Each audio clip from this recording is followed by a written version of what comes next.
So welcome everyone to Digital Vino this Wednesday, where I have this very cool guest, which is Paul Mabray. You say Mabray? Mabray. Mabray. That's all right. Mabray. Sorry, I should have asked that before. It's okay. So welcome to Digital Vino. We're going to talk everything about actually digital and wine today, and I think we're going to learn a lot of things from Paul. So welcome again. And do you want to present yourself briefly, who you are, your background, for those who doesn't know? Perhaps there's someone who doesn't know who you are. Yeah. So I've been in the wine tech space for a very, very, very long time, as you know. So I was the founder of, I worked for WineShopperWine.com. I was the founder of Wine Direct, which is the big e-commerce platform in the United States, and then Vintank. And then until recently, I was the CEO of Emmetry, which that brand went away. And now I'm the CEO of Pix. We changed our name and changed our focus. Emmetry analytics still exist. Any winery that wants to use them for free can use them for free, which is really cool. That we gave them away to the entire wine industry last week. So it's kind of a new thing. Cool. Yeah, I know. I'm like, wow. And yeah, so we're launching a discovery platform for wine. And it launches in April. And that's what I'm doing 100% of the time, 24 hours a day. I don't sleep. I drink a lot of coffee. So. Well, that sounds like a good thing. I mean, except for wine. Wine is better. So I forgot to tell all of you in the beginning that they actually met in person also, Paul, at Wine to Wine in Verona. I think it was 3 years ago, as you said. So I think that was a really fun evening. There was a lot of people, a lot of wine talk. There's a lot of wine. There's a lot of wine too that night, that's for sure. Yeah. Giampiero is here. Hello, Giampiero. Hey, Giampiero. So for anyone who wants to ask Paul any questions, you can just write them in the comments below. I'm happy to channel all your questions for him. So let's start. I mean, I read your article that you sent me that you have written on Medium. So I kind of wanted to just start out to ask about when did you? I mean. So there's you talk about the problem with dirty data and tips for smaller and mid-sized wineries to how to collect data, which is basically what you're an expert in, as you just told us. So what would be your advice to like a small mid-sized Italian wineries who is not that proficient yet in the digital world? What would be your advice? Well, I think that they have to start by valuing data itself and understanding that it's as important to them as the cash that they're making, because they get to use that data again and again to make more sales. I think that's really fundamental. Yeah. And have a strategy for collecting that data and keeping it clean. It truly is an investment. Hey, Tanisha, giving her big kisses. Yeah, I think that's fundamental. And too many wineries forget the importance of collecting customer information and engaging with them again and again. Retention is the new acquisition, as we found in COVID, because we didn't have time to bring them to our tasting rooms or meet the people in person. So whatever information we had was the only way we could reach out to them effectively. Yeah, exactly. So there's a lot of people here saying hello. Everything from Tanisha to Tina Mori, which you probably know. Hello. Yes. Lynn Gaudy, who is in France, and Douglas Trapasso from Chicago. So let's get back to also more about the data and for smaller wineries. So you also talk about in the article, I really like this article. I think it talked about a lot of things that has been so vital in the last year. About the local edition. So you talk about the local edition for California wineries, like the local clients, the people who live nearby. So in Italy, the problem, of course, has been that there's no tourism, so they have no people from outside coming to their tasting rooms. And I mean, also you talk about how you have to evolve and not be so dependent on the tasting room sales and visitors. So would you like to talk a bit about that? What are your thoughts on the future, but also how to work around? I don't know, whatever. Yeah, no, thank you for pointing out that article. I do it every year. Rob McMillan asked me to write it, and it really just talks about it originally was the landscape of DTC vendors. Hey, Simone. But really, it's changed into an analysis of what's going right and wrong within the industry. And one of the things that we've been really struggling with is, for years, we've been looking at the tasting room, and it's the best tool to convert customers. I mean, and unfairly so in some ways. Look, if you can't sell wine to someone who's at your tasting room, drinking a little bit of wine in a beautiful place, probably on a vacation, you have bigger problems. But it's a very inefficient model, meaning that getting someone from America to get on a plane to go to Italy to taste room so you can sell them wine back at your house is a very odd model in its own self. And it's very brittle. It succumbs to things like weather or economic conditions, or in this case, a pandemic, or in our case in California and Oregon this last year, we had not only a pandemic, we had really brutal fires. So I think with the bigger message about the tasting room is, how do we make it extensible? How do we touch customers in their home? And digital is that tool that scales and really allows us to cross the world. And, I'm talking to you from California, so, all the way on the other side of the world, and transfer time and distance and cultural barriers and really connect with customers. But even within your own country, the proximity. So if you look at the United States, which is a very large geographic country, many wineries have most of their sales within a 90-mile radius. That's not healthy, right? There's so many more wine consumers across the country.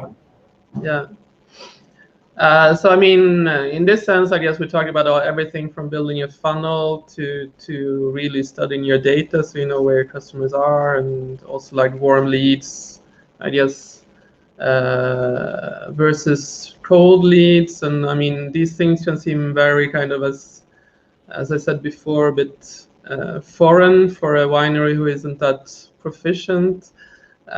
So, I mean, of course, the important thing here is to get people who are good at these things to work for you, right? I think so. First of all, so what you're asking is two things, and let's unpack this a little bit. Every customer is important, but every customer has a different importance. So, you can treat different customers differently as long as you care about all of them. And you're right, there are some customers that become defunct, some customers that are continual buyers, some customers that are bigger buyers. And what is the value exchange for those different customer groups? Your bigger question was, in order to sustainably create this good e-commerce flow or this good digital flow, we should hire professionals. And that's true. We need to hire people that understand digital in all its way. Hello, Evelyn. And we have to pay real dollars. And Tina will definitely discuss shipping wine. And please tell me what question you want to do. But, we need to pay real dollars of people that compete with digital dollars. We don't need to just raise someone in the tasting room and give them a promotion, or give the youngest person who we think they know social media in charge of social media. We need to hire professionals, and these are real disciplines, and they cost real money. Because also, like, I mean, when I used to be, I'm also into translating. I mean, I'm a translator when I'm not talking wine. And there is also a huge problem that when they need to, do things or learn new things or develop, like also the digital side, they go to the translators themselves, because it's like they trust their own colleagues more. The problem is that they don't know how to do these things, which I think is also perhaps a problem in many sectors, probably because you feel perhaps that you trust your fellow translators or wine colleagues better, thinking that even if they're not that good in the digital, that they can figure it out. But how do you see the importance of actually, as you said, going to real pros who know what they're doing, so they can? It's essential. We overvalue people's understanding about wine over their understanding about using the tools that we need. I would never hire my tasting room manager to be my CFO. Right, I would never hire a sommelier to be my CFO, or vice versa. Tina had a question though. Maybe we could answer that about. Tina, can you ask us a little bit more what you want to know about shipping wine? I'm happy to answer. And by the way, let's see what Tina wanted to know more.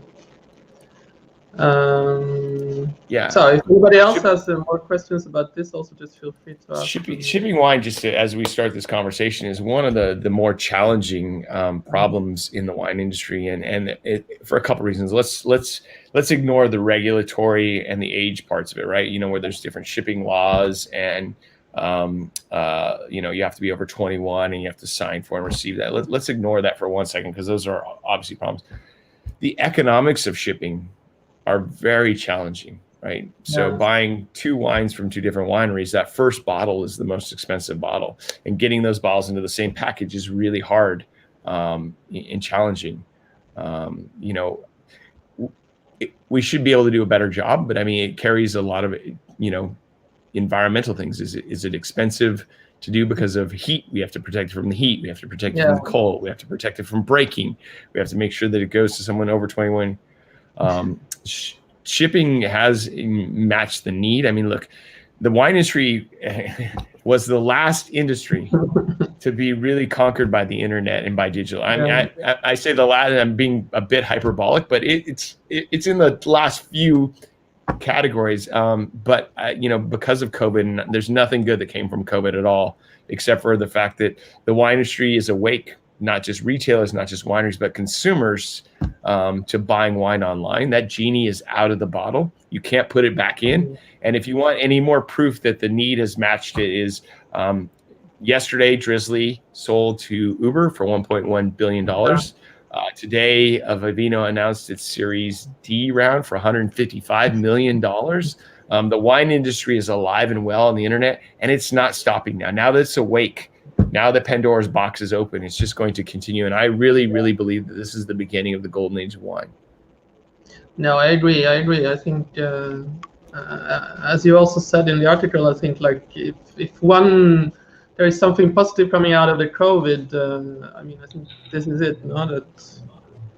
That the wine industry had discovered that you can move forward in another way. So we needed this mechanism to move forward. We actually needed this black swan event to wake us up, and I hate to say that. We've been so fortunate, whether double-digit growth of economics of the retail value, or and there were signs that our industry was weakening.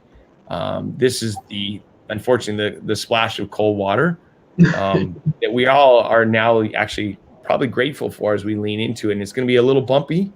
It's going to be a little challenging for the next, but it's going to be challenging because we're all learning. There's no one that has the exact answer. Not me, not anyone. We all have elements. There's experts for sure. But what works for 19 Crimes doesn't work for Harlan. What works for Harlan doesn't work for Farniente. What works for Farniente doesn't work for Zonin. You go on and on. So, okay. So Tina says thanks. Yes, she was happy with your answer. And then there's another. So hello, Merlin Ramos. So he has a question about the Vino.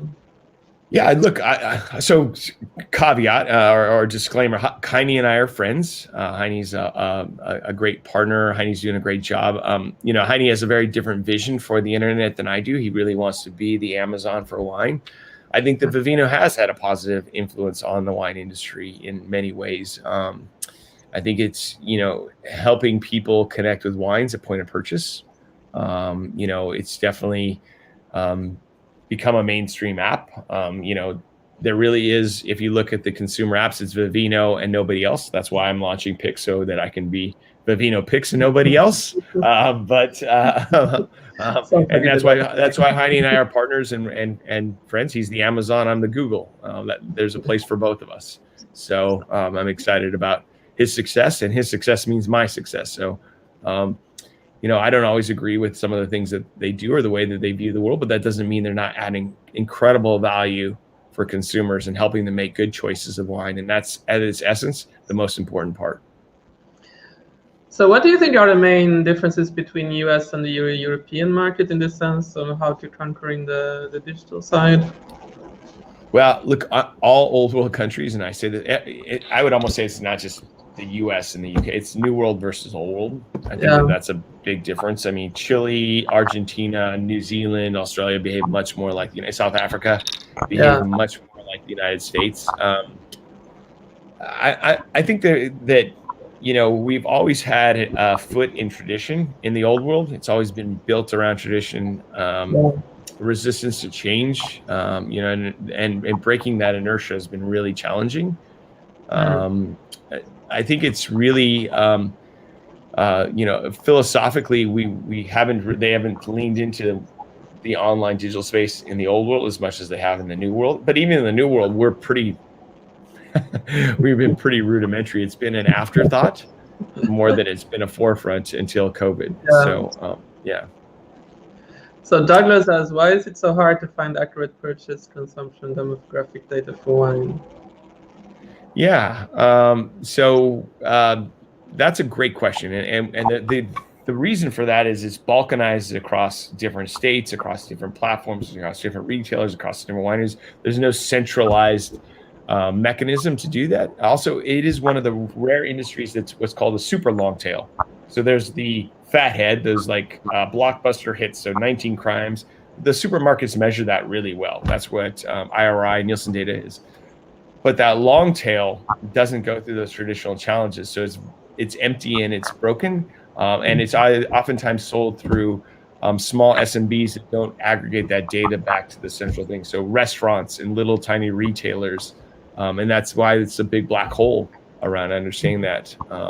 And then, to be honest with you, even the large apps that are out there don't have enough consistent usage of a consumer. They're not providing enough of a utility so that it's being done all the time. Just as a heads up. So it's fascinating. It's a problem that we're all trying to solve. Yeah. Well, I think it's coming now, step by step. Yeah, I mean, look, it's a hard problem to solve. It's a hard problem to solve because people drink wine at different places across different times. You have to follow the consumer, and there has to be an aggregate of that consumer data in some way. And it has to be used at a high frequency. So. Yeah, that's true. So Giampiero, he has another question. Once upon a time, there was bin tank and smart way to manage, blah, blah, blah. People and customers. Is PIX wine an evolutionary step and the next big thing in this industry? I like to think so, my friend. Yes. The answer is yes. Look, what I'm building PIX to be is the tool that helps wineries and retailers engage with the consumer at point of purchase. So the difference between Vintank and PIX is Vintank was really tied to engaging with customer conversations, and I still think that that's a very valuable aspect. And hopefully PIX will add some of those elements over time, at least where the conversations happen on the PIX platform. But the PIX platform is meant to engage with buyers when they're ready to buy. How am I helping that buyer buy? Whether I'm in front of a supermarket shelf, or whether I'm on the line, or whether I'm in a restaurant at the menu. How do I engage with them then? That's why it's the next big thing. Cool. So yeah, I mean, I definitely agree that that there's more need for this. So it's a great question, Giampiero. So what if we go over and talk a bit about the virtual the virtual world of connecting with people, how it has boomed during the COVID. How do you see the future of that?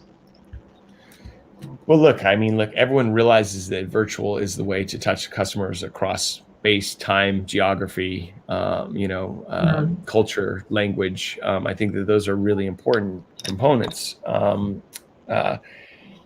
Like I said, that genie's out of the bottle. It's not going to stop, and not just because it's out of the bottle from that. People have invested. Now they're hiring, they're building processes and systems. You don't just, when COVID goes away, those systems are still there. They're not going to abandon them like buildings. Going to go back to the old So, it's really important that we continue that trend because, let's be really honest about the wine industry.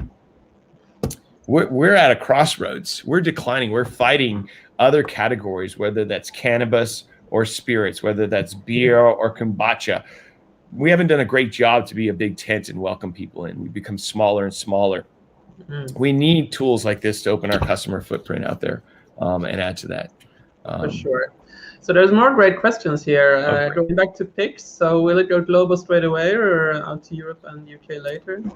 Yeah, that's a great question. So, Merlin, we are launching in the United States and the UK. Right now, we're in closed beta in the United States and the UK. All European wineries that want to participate can participate from day one. Obviously, they sell wine in the United States and the UK, so we're working a lot with European wineries already. Anyone that wants to participate, it's free for any winery and any retailer that wants to participate. So that's a great thing, and they just email us at PIX, and we'll get to them doing that. So, wow. Maximilian also asks how private labels from wine distributor stores affect the growth and positioning of the same brands. Yeah, so private label is an interesting phenomenon, and it has it's a dual-edged sword in the sense that in markets where private labels have become dominant, they definitely affect brand pricing. So like the UK is about 70% private label, I think, versus the United States, which I think is like 7 and moving up. Private labels allow the ability to offload inventory, create introductory pricing, do lots of things, or create loyalty for retailers. So they have a huge value, to be really honest and true. And I think that there's a key component of them. And we have to remember that wine fits a very broad spectrum. It's everything from alcohol delivery tool at the low end to a good enough beverage to drink with dinner to an existential experience and everything in between, right? So it's a big category, and we say wine is a universal homogenous word, and the reality of it is there's a lot of different pieces of it going. A lot of diversity. Yeah, a lot of diversity on that one. So, by the way, Giampiero, thank you. I miss Vintake too, for sure. I think Tina asked me what the outlook for wineries. So, I think wineries are a pretty brutal crossroads. We've squandered a competitive advantage, which is in the United States. I'm saying in particular is that we've had the ability to sell direct to consumer for 15 years. And we haven't really leaned into that channel. We've leaned into the eno-tourism part of that, where people come to our Napa, Sonoma, Paso Robles, but we haven't really invested in that.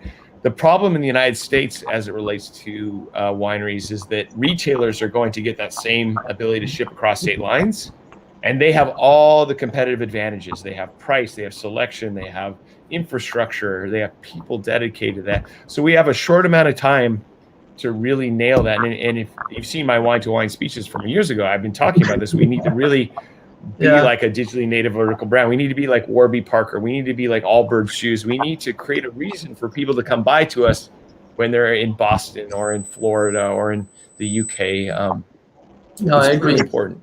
Yeah. So Evelyn also has a question. She asked Vito, she says Vito Donatello, who lives in China and has a wine blog, he wrote that only 1625 wineries sell wine online. So how do you get them into the 21st century? Yeah, this is unfortunate. This is in fact, this is something we've been talking about. Brian Solis actually coined the term, which is digital Darwinism. And what is happening, unfortunately, is the crossroads of the evolution of our industry is we're facing this extinction level event. And it wasn't just COVID. This extinction level event was our resistance to evolving into the digital space. If you look at the Fortune 500 companies in the world, over 80% of those companies didn't exist 20 years ago, right? They're all new companies. And that's because, and the ones that did exist are evolving. And so what you're seeing is this new and not so new, cultural change about evolution. How do we adapt to change? How do we look at the future and invest in tomorrow? And look, digital is a big category, right? And, if you look at digital right now, voice is gigantic.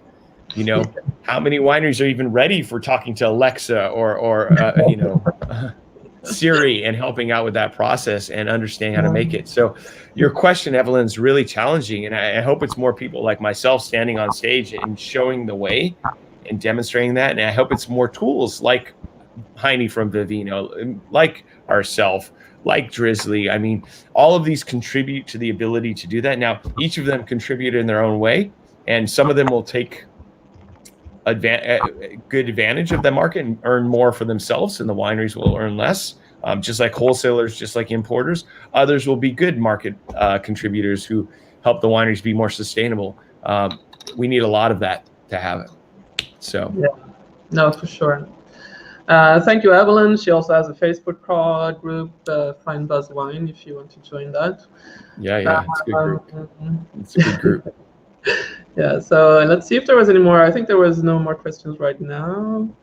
But if you have anything more to ask, just write it. So how do you see the impact in the near future of the Drizzly Uber? Will it have a huge direct impact, or do you think it's? Well, look, I mean, the category in the last 48 hours went from, 0 to hero. Yeah. And that's a good thing. I mean, the attention is all on wine and spirits online. Um, the problem with that is we have to fulfill the promise. Heine has to fulfill Yeah. the promise. I have to fulfill the Yeah. promise. Drizzly's going to have to fulfill the promise with a new boss. Uber owning them, and they're going to have to continue to fill the promise that they're doing. And there's going to be more promises coming out. And we're going to have to weed through the noise and the garbage, as well as the signal. Who are the good actors? Who's actually going to contribute? There's going to be a lot of noise coming out in the same time of different players and different actors. Hopefully there are more good actors than bad actors. Hopefully there are lots of us that talk openly. I think one of the reasons I write those blog posts is because I want to call them like I see them. I want to say, who's doing a good job. If you look at the blog post, Katerina, that I wrote, I talked about, the different companies who gave back during COVID. That was something I wanted to highlight because it was important to see how they gave away free software sometimes to help out. We need more of that. We need more of that honesty and objectivity in the industry. So no, for sure. So Maximiliano had another question. Do you think that the absence of export managers traveling to sell into global markets is going to affect the growth of new brands? So we over index. Look, there's no question the value of getting on a plane and traveling and shaking hands and, as we say, dragging a bag and pressing flesh adds value, right? Making connections. The human nature is about us being a social creature. But we've overvalued that in some ways. We've spent more money doing that instead of trying to find more efficient, effective ways. I mean, the tools like Zoom, the ability to ship wine have been around for a long time. The fact that we're just using them now is kind of our fault. So I do think that what you're seeing in export markets is, how are these brands connecting with consumers to create consumer pull? And so what you're seeing is a lot of blue chip brands who've done a good job of creating a brand. A blue chip brand is a brand that people know and understand. So new brands, unless they're using tools to help create consumer pull, are probably going to have to get back on a plane or try to figure out how to use those digital tools. And in the wine industry, we're so focused on push marketing. We need to do better pull marketing. As you know, pull marketing is the key. So yes, a little bit. Cool. And Tina, combining resources to come out stronger. Look, a lot of us are leaning into the industry in general. There's a lot of empathy and concern about hospitality workers. This is a K-shaped, economy. It's not like the recession in 2009 where it hurt people and people lost houses and hurt everybody. White collar workers are benefiting better and still strong, and hospitality in person people are struggling a lot, and we're all aware of that. It's actually very scary and fearful. And I live in Napa. I'm looking out the window, tasting room staff that are laid off, and how do we help them? And how do we help waiters? And how do we help sommeliers? I don't have the exact answer to that, but I know that the good news about that is once COVID is solved, we will be able to bring that back. And hopefully our value and importance of that category of workers, raising the minimum wage, creating health care for them, doing kind things that understand that their value is important to us, will do a better job. So. No, I agree. I think perhaps, it's been a tough year for everyone. And there's a lot of people, as you say, who has been laid off. But also, like you said before and in the article, I think it's important for all of those who try to help or give back without having any ulterior motives. And then hopefully that we can continue with that kind of mindset also after COVID. Well, also, let's be clear. We need help. We need great paths for them to retread. I use that word, to reskill themselves into jobs that are beyond hospitality. And we need to create whole categories. Look, I can tell you that one of the hardest jobs to fill in the United States right now is an e-commerce manager, a DTC manager of any skills. That's a whole category that we don't have a path to make them successful. Social media, digital. You can't find an employee in California. And look, we live 45 minutes from San Francisco, 90 minutes from Silicon Valley, and we can't find them because they don't have the skills in wine. So that's a place, Tina, that we can create a career path. There's a whole category, just like, taking coal miners and turning them into solar and wind. that's the same concept. And in the wine industry, we need to lean into that. I totally. Yeah. Imagine here, if like in California you can't find it. Imagine here, that actually have the skills needed. They might know tiny pieces and bits of the market for e-commerce and DTC and so forth, but there's a lot of need. So okay, there was another question from Merlin. So what is your view on Livex? I like the people at Livex. I think that the Livex guys are really doing a good job. I like their LWIN program. We talk to them. We partner with them on the LWIN. I think that's one small portion of the market, though. The investment side of the market is, even though it's worth a lot of dollars, let's make no mistake about it, it's not the market. The market's a big market. It's everything from Sutter Home White Zinfandel or some inexpensive Pinot Grigio in a box to the most expensive investment grade wine. We need to look at it as a wide tent, and we need to help people through that whole tent and through that whole journey. And where do we break the part where someone's drinking Pinot Grigio in a box to drinking a $9 Chardonnay, to understand the difference between Russian River and Carnaus, and to on their own journey? I mean, that's a journey, and there are membranes between each of those types of consumer. We need to find a better path to guide them along that, and interact with them the whole way. And that's a bigger problem. For sure. No, I agree. So Douglas also said, what do you suggest as wine lovers who want to break into industry but don't want to become a sommelier? Yeah, I think there's lots of places to break into the industry now than there weren't before. I think that the easiest places to break into the wine industry were always go be a salesperson or go be a sommelier, because those are kind of where we put the value in. But I think there's a whole new category of, digital skills. I think there's a whole new category, direct to consumer. My wife is a CEO of a winery, and about over a decade ago, I predicted that if you were great at DTC, you would be the next generation of general managers and CEOs. My wife is living proof of that. She was the head of DTC for all of Constellation, and now she runs a boutique winery that's all DTC because she has that skill set that's uniquely special and broad. She has more than that, obviously, but that's a key path to become CEOs and general managers of boutique wineries, and there's a lot of those. And if you do a good job doing that customer acquisition and retention, I know quite a few people that went up that DTC route that are now general managers, and there's more and more of them building. But that's a skill you need to really lean into and learn it outside of wine. No, for sure. So any more who has any questions, feel free to ask them. We're soon heading towards I think there was another question. No, we already said. So anything else you want to add that you think is important for people to know, like when it comes to digital and wine and what is happening in the moment? Yeah, well, I think that this is the time to really lean into it and learn those skills, to hire professionals. I think that if you're going to transform digitally, it starts with the people and the leadership. And you have to people first, processes second, and then all of the cool tools and software later. And people always try to rush to the tools. It's about people and processes. And I know that sounds really counterintuitive, but that's where you have to solve the problems and make it a key pillar of excellence to be digital. It has to be not just a project, it has to be part of your culture and living forward. And then, come join us at PIX. Really, I'd love for you. I want to hear everyone's opinion, good and bad, because I think we're going to be the first wine tech company that leans and says, tell us how to do better. We're talking to the wineries. Tell us how to do better. Right now in the closed beta, we're asking consumers and showing them screens and saying, tell us how you would use this and do better. And I want to be the company that listens to people to do a better job. That's great. So there's a question that Vanessa Redmond sent me. No, Raymond, I think she's called. Yes. So she has this Telezone app. Yep, I know very well. Yeah.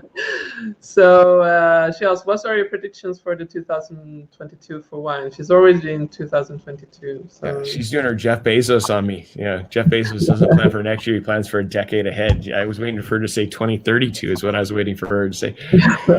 So look, I mean, there's going to be so much transformation in wine over the next 24 months in ways that we haven't seen prior. we're already seeing it, the whiplash that's occurring in our industry because of the tools that are available. Look, technology has gone a long ways. I mean, there's lots of amazing technologies, whether it's artificial intelligence, whether it's label recognition, whether it's, you know, machine learning, deep learning. There's all kinds of tools that exist, all kinds of advertising mechanisms, all kinds of retargeting. All of that exists outside of wine. What you're going to see, Vanessa, over the next 2 years really is all of those tools migrate into wine, and the amount of changes that occur in the industry and the wineries that adopt them and the changes that they're seeing are going to be spectacular, I think. And honestly, I've been in wine my whole life. I've been in wine tech. I never thought it would happen this fast, and it's I'm seeing it today. I'm seeing it every day. Things that are trying and new, and it's wonderful magic. It's a little scary too because it's hard to do these things. It's hard to change cars while you're driving. It's hard to move from airplane to airplane while you're in the air. So. No, I agree. I mean, I follow a lot of the people, not only in the US but also UK, which are more in the marketing world, and I know some of them. So it's always been fascinating for me to have the both sides. Mm-hmm. Of course, I'm not an expert. I'm just interested in both sides. So I think there could be a lot, that the top marketer world or technical tech world could teach the wine world and vice versa. So I think. So there was another question before we end it here. So, with Italy and the COVID zones changing weekly, trying to sell. Okay, that was more of a comment. Okay, so she said she had managed to have wine ordered. Then there was Merlin who says is Pix live now, and if it's not, if it is the beta available? Yeah, the beta is available. You just sign up on pix.wine, and they'll let you in as they're letting customers in groups. Merlin, I'm happy to have you there, please, and I'm always available. Send me an email. Giampiero, I agree with you. Let's do the work. It's hard to do the work. The predictions are about, but it's doing the work. So there's a lot going on. There's a lot of infrastructure that's going to be built over the next few years. To Evelyn's point, which is better fulfillment, better e-commerce tools, we forget that in 2000, all these newfangled internet tools came out, and there was petfood.com, and there's all these crazy. And a lot of them went out of business, but they left this amazing infrastructure that all the next generation of companies built on. So that was the boom after the 2000s, right? So we're going to have more of that infrastructure built now. No, I think, as you say, a lot will happen, and things will start to become more smooth and streamlined. So I think it's going to be a great year this year, but also next. And I'm not doing any predictions because I'm not that skilled to do that or that good. Yeah. So if anybody who has any more questions, I think so. Evelyn said, let's hope so. I think we learned a lot. I think it's also interesting to talk about because they're so kind of, current topics. And I'm really happy that you wanted to be my guest and so we could learn more about this side. And I'm very, very, very curious to see when Pix Wine is going to be launched in April, as you said. So I stand up to get the latest news the other week. So I don't know if you have anything to add. Otherwise, I think I'll just thank you for being a guest, and I think it was great. So if you want, I will drop the link to Pix Wine in the comments here if you want to sign up. And I'm also going to drop the link to my newsletter for those who wants to follow my news. So next Wednesday will be a wine producer from Puglia. It's Leonardo Pallotto, who actually makes Nero di Troia. So thank you, Paul, and I hope that you had fun. We all had a lot of fun, I think. Okay, thank you. Thank you for having me. I always enjoy chatting with you and seeing a lot of my good friends chatting in the chat group too. I hope to see everyone give big hugs when this is over. I'm going to be one of those weirdos that hugs people a little too much. So Tanisha, get ready for a big hug. All right, and Giampiero as well. So, and same to you, Katerina. All right. Thank you. Thank you very much for being here, and see you next Wednesday. Thank you, Paul. Thank you so much. All right, bye-bye.